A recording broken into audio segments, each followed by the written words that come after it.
Hi, I'm Andrew Schierberg. I'm an attorney and owner at Stages, Elder Law and Estate Planning, and I'm here today with Lauren Trundle from Senior Benefits Simplified, and we are going to talk about Medicare. Yes. So tell us, Lauren, what do you do? What do I do? So I work with individuals in the Medicare space to help them navigate the Medicare decision. They're coming off of a group health plan where their entire working life, their company has basically pinned down the plan that they're going to enroll in. You have a couple options. They make you feel important. And then when you go to retire, you're left to fend for yourself. So I provide an educational based program where we walk through those options and help find the best solution for you. That's great. So let's go over some basics first, maybe, and then I think we want to get into some hot topics and things that are really, really relevant and kind of new in the Medicare space. So for most people, we're talking you're turning 65, right? Is that the the magic or number? you're retiring. Or you're retiring. Yes. Okay. Yes. And you're going to pick a plan. Every year you can re-pick a plan. Depending on what side of the spectrum you go on, you should always be revisiting your health plan every year, just like you did your entire working life. Medicare is no different. It's not a once you sign up, the shoe fits every year forever.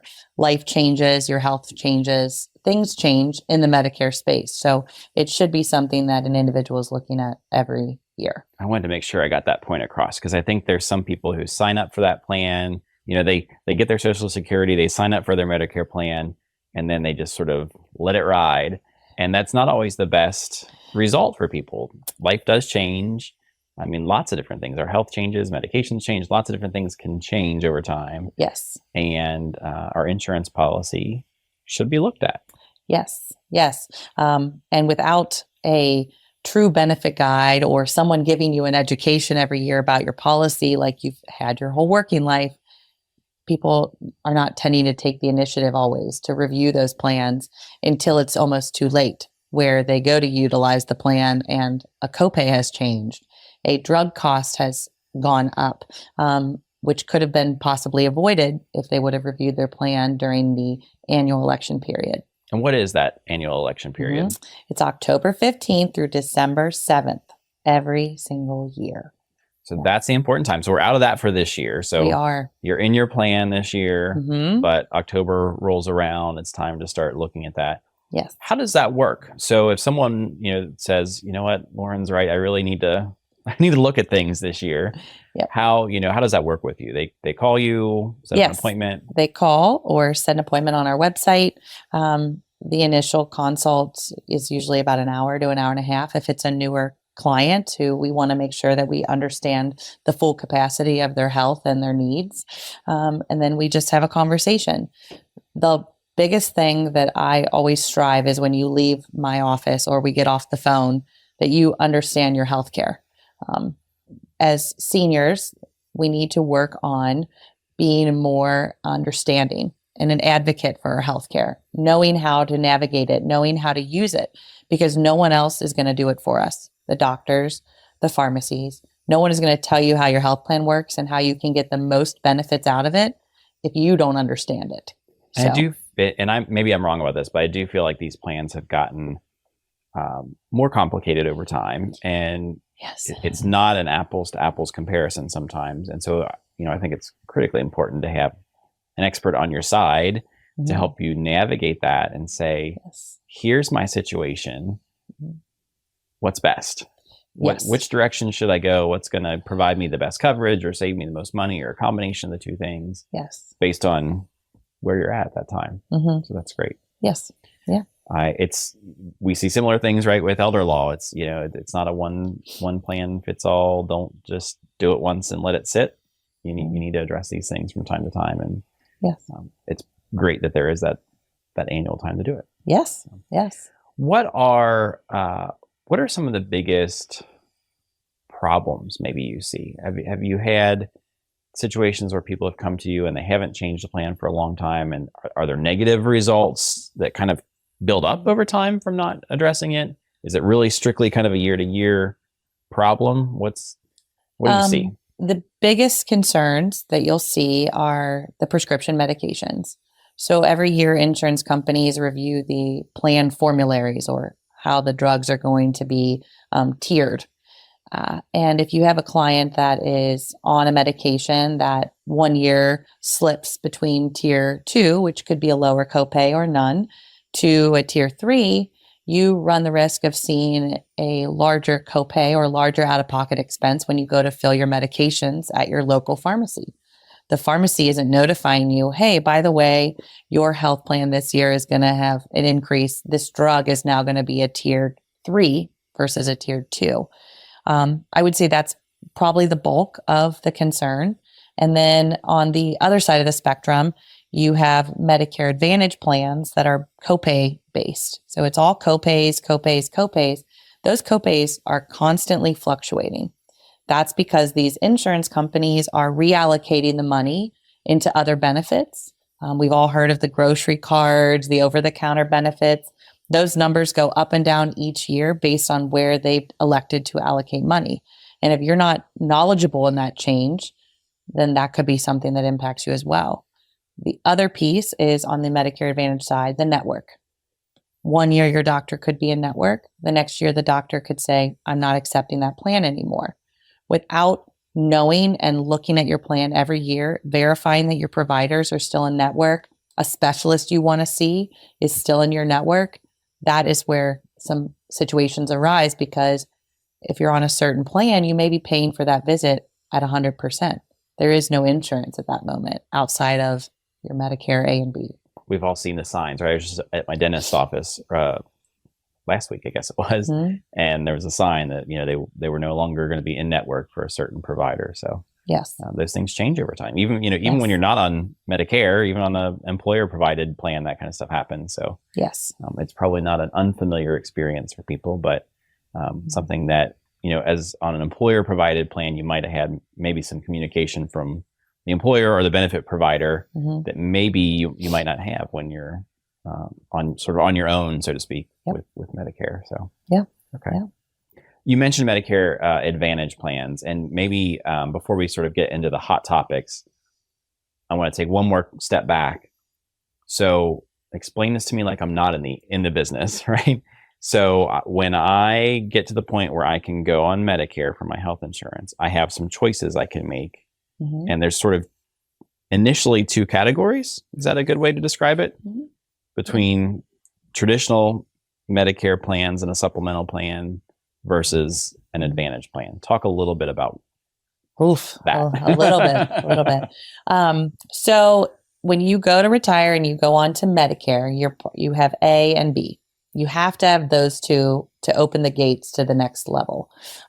The first side that we say is the Medicare supplement partnered with a prescription drug plan, because you have to have a prescription drug plan no matter what you do so that you avoid a penalty, which is minor but can accrue over time.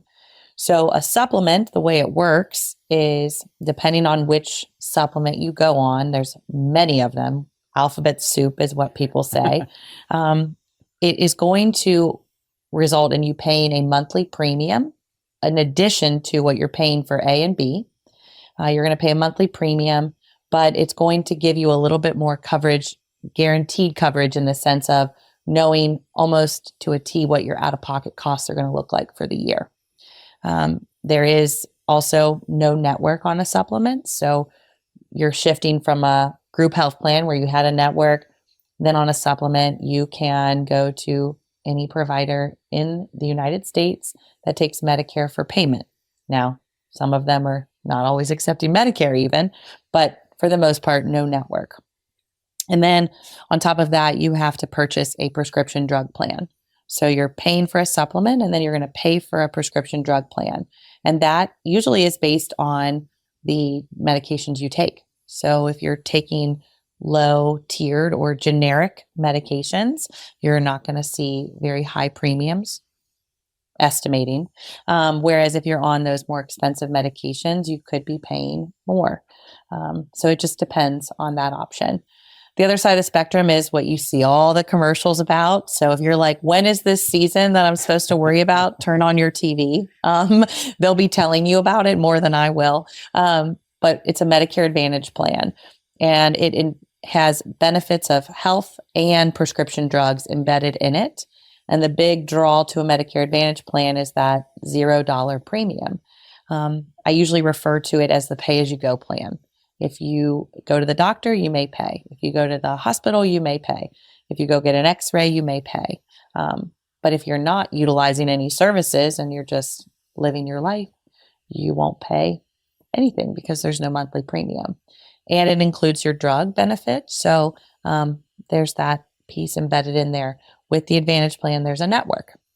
So just making sure that your providers and your preferred doctors are in network is the most important thing with those plans. So, and one follow-up to that. Yes. I just keep coming up with follow-ups. I know.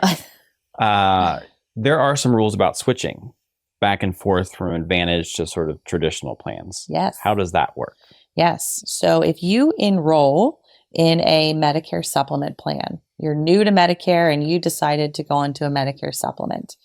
If you want to switch over to an Advantage plan, you can do so really whenever you would like during that annual election period, moving that over without any medical underwriting. Advantage plans are not concerned with that. That's because a lot of their funding stems from the federal government. So they're able to, they're not allowed to deny you coverage, I should say.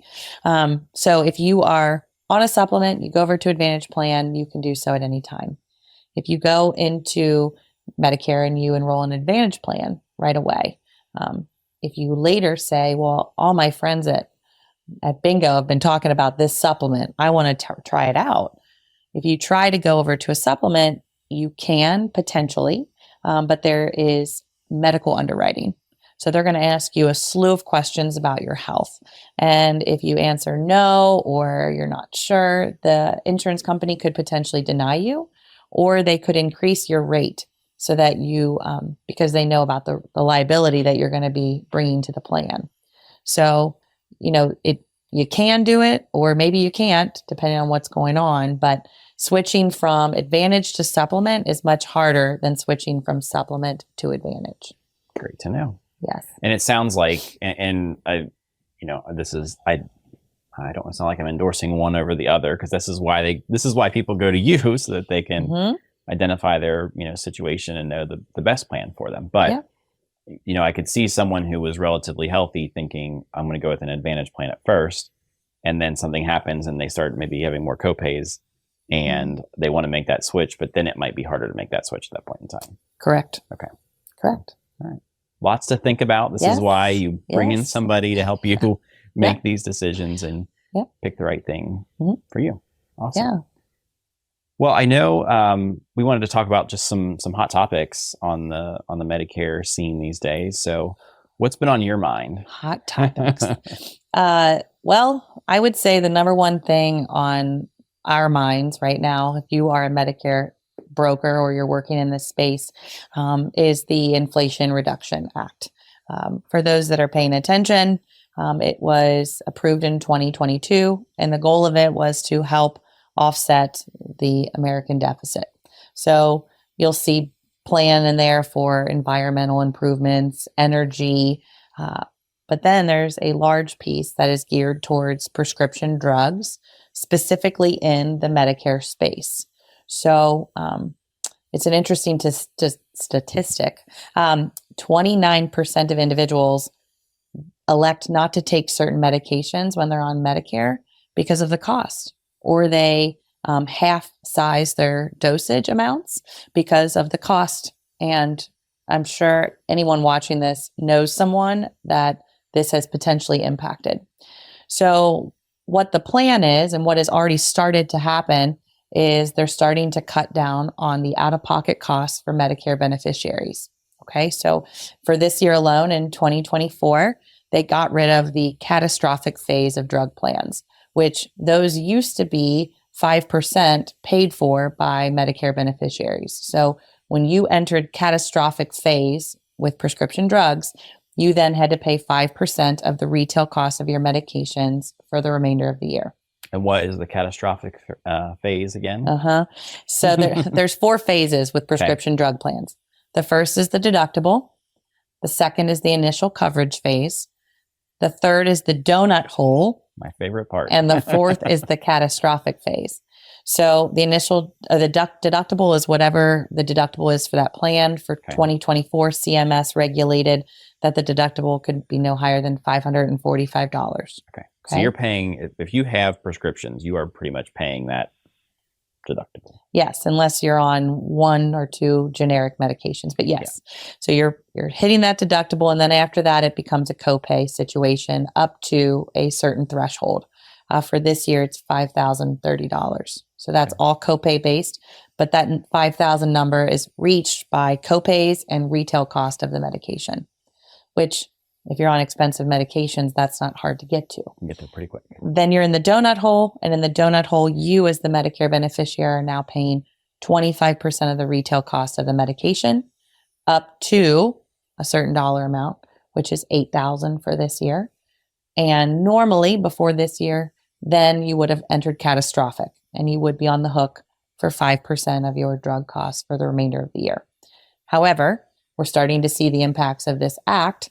And the first of it was eliminating the catastrophic phase for Medicare beneficiaries. So now that 5% cost has been absorbed by the insurance companies.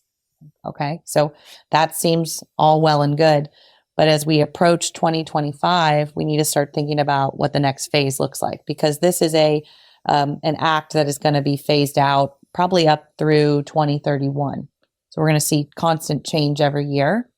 But what we can expect in 2025 is that the maximum out-of-pocket cost for Medicare beneficiaries for their prescription drugs will not exceed $2,000.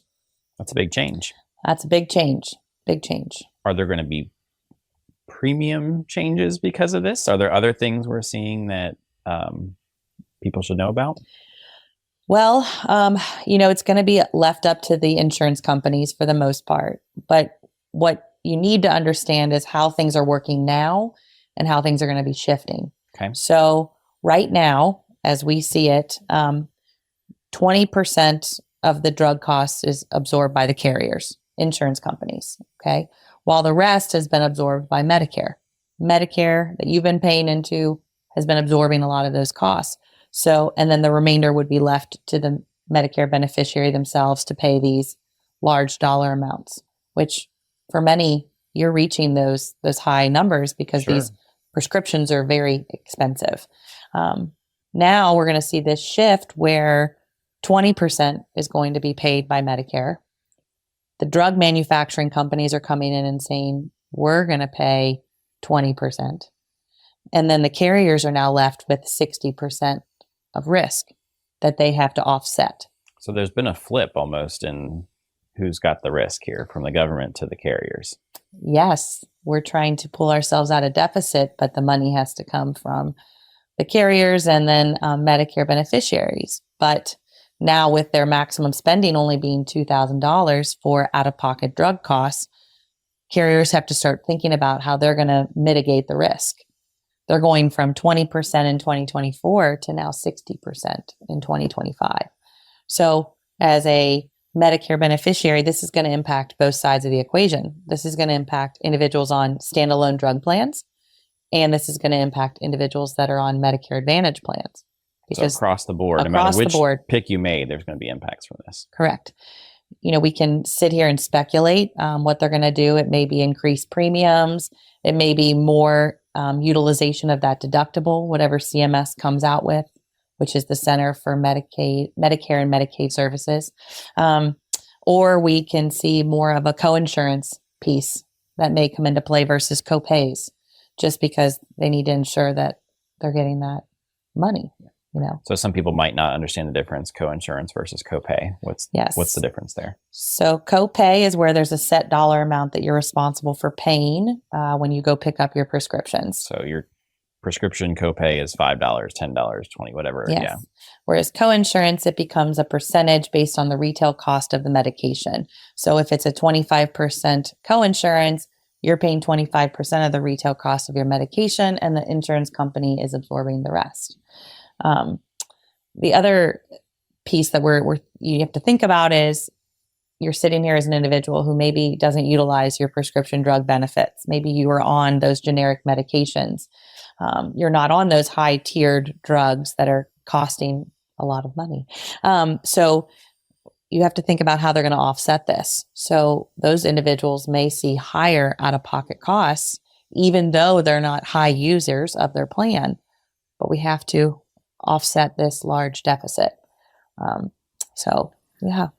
So it sounds like the next couple of years are going to be even more critical for having some guidance on making these decisions, because as these changes happen, everyone on Medicare is going to be affected in some way, shape, or form. Yes. And just sort of sticking with your status quo plan could result in some surprises next year if you don't have someone to help you sort of navigate what those changes are and how they affect you as an individual. And I think that's the important thing to stress is it's not, I mean, there's certainly some effects on groups, but and who your plan provider is and all that, but you as an individual, you have your list of medications that you're on and you have your list of doctors that you go to and all this kind of stuff. So it's really important that the advice you get on this is based on that. Yes. Yeah, there's a lot of change around the Inflation Reduction Act.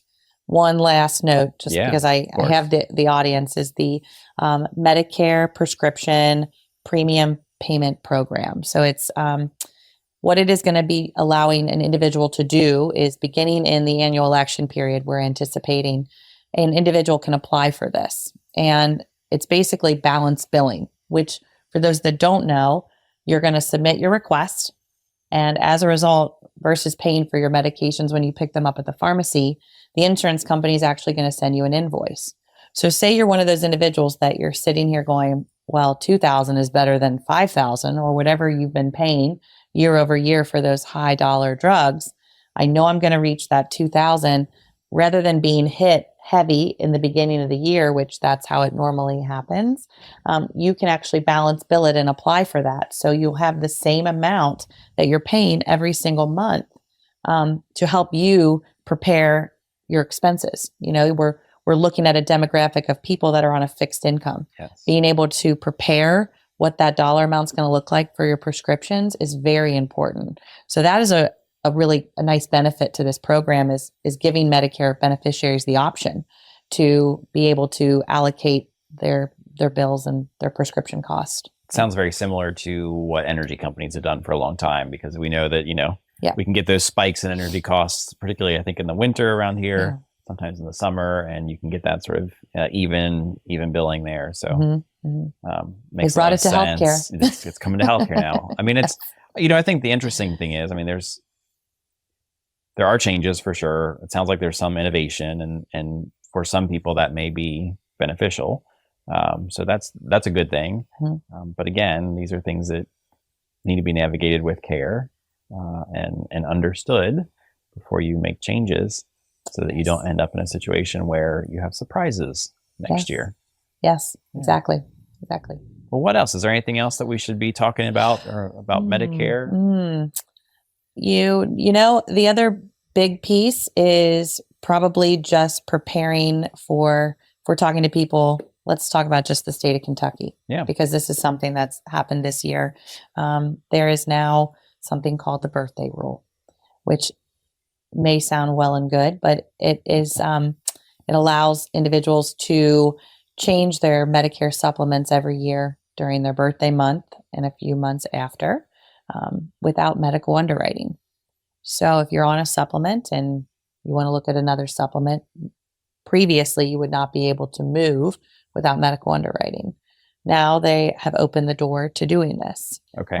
And I'm saying this not as a sales pitch, but rather as a risk. So when you only allow individuals to go onto your plan when they initially come onto Medicare, you are able to start, meaning the insurance companies, are able to start looking at your health. They pull your MIB reports. They can see how much you're utilizing the plan. So those actuaries or those individuals planning for the risk are able to increased premiums to help offset the claims. Now, when you open the door to allow individuals to come in at any time without medical underwriting, insurance companies have to figure out a way to prepare for the risk. So if you're on one of those Medicare supplements, you want to be mindful of paying attention to what your premiums are looking like. Instead of that 5-10% increase every year that you've maybe been seeing, you might want to start preparing for 15-20% increases. That's not a guarantee. I'm not all knowing, but just to start anticipating these changes around this space. This is one of those, I didn't know about this until it was, too late, or my premiums went up and I wasn't expecting it.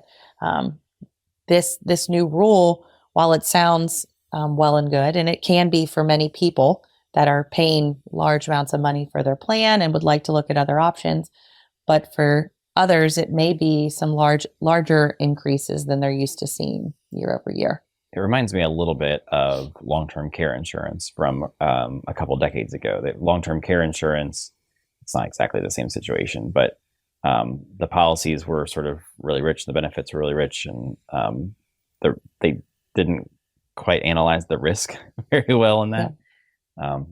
And that caused some problems for those companies, and some of them went out of business, and some of them raised their premiums significantly. So not exactly the same situation, but from the insurance company side of things, they have to be able to understand what their costs are going to be, and when that fluctuates, that's going to fluctuate the rates for everybody.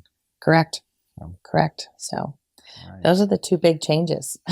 So potentially big things, certainly over the next couple of years. Definitely good to have someone to guide you through those things. So Lauren, if they're looking to work with the Senior Benefits Simplified team, how do they do that? Oh, well, you can find us on our website. It's www.sbsimplified.com. There's information out there. You can also schedule time with us there. You can also find our contact information, our office location, and reach out and schedule some time. Yeah. Awesome. Yeah. Well, thank you for being here today. I know this has been really informative. Hopefully this has been informative for those who are watching.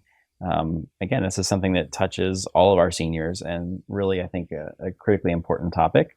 I'm sure we'll have you back in the future, maybe around the October timeframe, to talk about what we're seeing closer to the time that people are making those changes. Yes. But I guess for now, if you have a birthday coming up, you're in Kentucky, you can also look at some changes. So yes. All right. Thanks again. I appreciate you being here. Thank you.